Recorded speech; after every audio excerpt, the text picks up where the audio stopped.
In today's video, I'm going to teach you how to hide prices on Squarespace.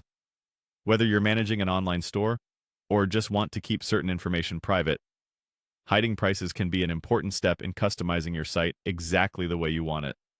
Let's dive into the process and make your Squarespace site work for you. First, you'll want to navigate to your Squarespace homepage.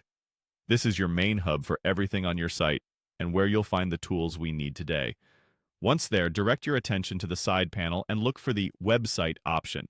Go ahead and click on that. This is where you'll be able to see all the elements that make up your site's structure. Next, it's time to zero in on exactly what we need by using the search feature. Click on the search bar and carefully type in CSS. That's CSS.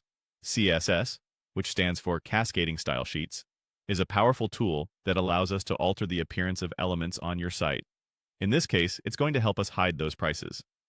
Once you've typed in CSS, you'll see an option labeled Custom CSS. Click on that link, and it will bring you to a space where you can enter specific styling codes for your site.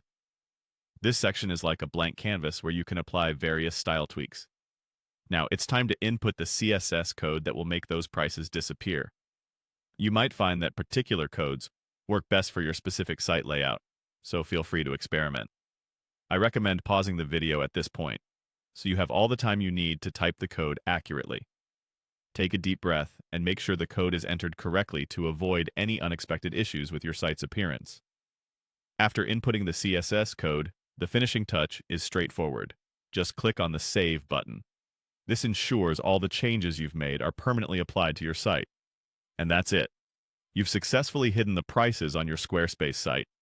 Take a moment to refresh your site and ensure everything looks just the way you intended. This process can be a game changer for customizing your online store, allowing you a little more control over how customers interact with your listings. Thanks for watching, and I hope you found this tutorial helpful. Feel free to leave comments if you have any questions or if there are other topics you'd like to learn about regarding Squarespace. Until next time, enjoy customizing your site.